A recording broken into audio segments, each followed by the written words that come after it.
Today I'm going to be talking about Measure What Matters by John Doerr, a book that works with OKRs and how to increase growth and productivity. Hi, welcome back to the channel. Thanks for stopping by. Today I'm going to be talking about OKRs. So what does that stand for? So O stands for objective, K stands for key, and R stands for results. So objective, key, results. So OKRs are a way of setting goals. They focus attention, foster coordination, and increase workplace satisfaction. So this book is by John Doerr. So this is a venture capitalist who, in 1999, introduced OKRs to lots of different companies over time. He learned about these from a guy at Intel called Andy Grove, who put lots of these in place in Intel to help increase its growth and its scalability and fast movement of the company in an ever-increasing marketplace that needs to be fast-paced. So he learned and he applied these and had great success. So he started to introduce these to other companies such as Google when they were originally starting. He's also had contact with Bono and Bill Gates with these for his charity work. So what I would say is these are very business or charity based. So if you're looking to do this on an individual level and you're not part of a larger organization, maybe give this video a miss. Working in teams, working in organizations with hierarchical structures of some kind or a mission you're looking to accomplish. So we'll go into some details of it in just a moment and try and break apart what it actually involves.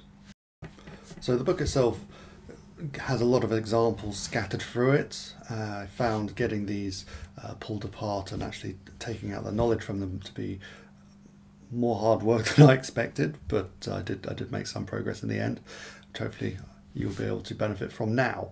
So the objectives in the OKR letter set is based on your destination. So if you're an organization, you want to help the world, let's say, as a very broad term, and your key results would be how you would go about achieving that.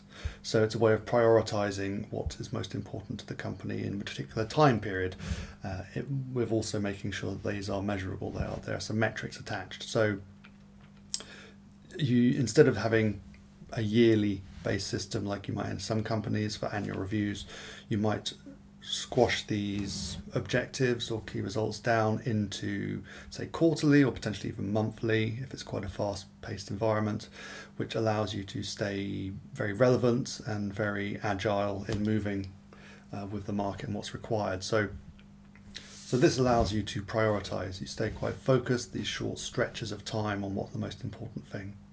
So with the objectives for the objectives and the key results, you want to have maybe 3 to 5 key results in that period. Those being your top priorities. Everything else you can push back a bit, and these can be assessed on a continuous basis. So with the objectives, they can be created at the top, so CEO, that kind of level, and then they can be cascaded down, but the great thing about the OKRs is that they're supposed to be transparent, so everyone will be able to see everyone else's OKRs.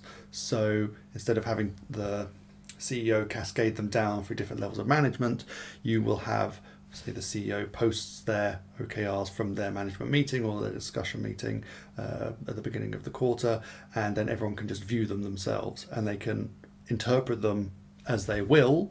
And eventually maybe their manager, they can discuss them with their manager and what will work best for their department to contribute to that, but it can save weeks of management meetings to actually cascade that down so everyone's able to see. And that goes for everyone else in the organisation, so they would set their own OKRs perhaps by department and then per individual, all being completely visible. And then with that ability to see everyone, what their OKRs are, you can see if everyone's steering in the same direction, because if they're not, they could be hindering the most important task, which would be found by looking at the OKRs. So there are 4 main sections that are in the book that go over these OKRs and what exactly you want to tease out of them. So the first is Focus to prioritize. So you, as we talked about briefly, you want to make sure the most important things are being done and focused on by the organization.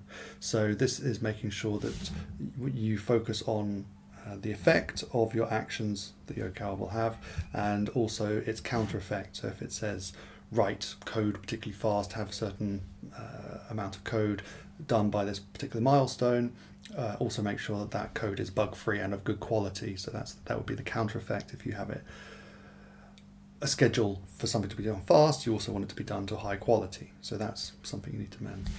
So the next is number 2, which is aligning for teamwork. So this is the idea of getting all the teams working in the same direction, which was the visibility of the OKR to the entire organization.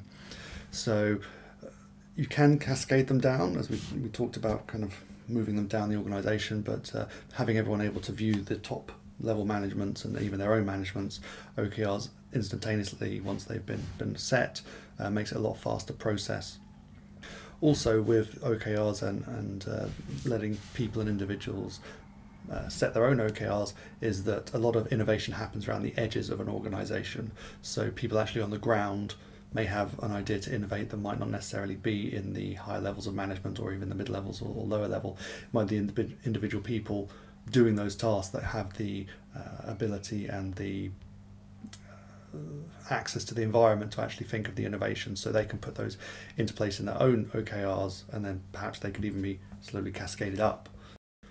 So number 3 in the book is track for accountability. So making sure that your OKRs are visible, as we talked about, and that they, when being set and discussed, they are realistic, but also they stretch you. So there's a possibility.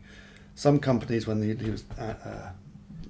John was discussing these, was that no one ever wants them to be able to complete their OKRs. They want them to be just out of reach, which pushes for larger goals to be set.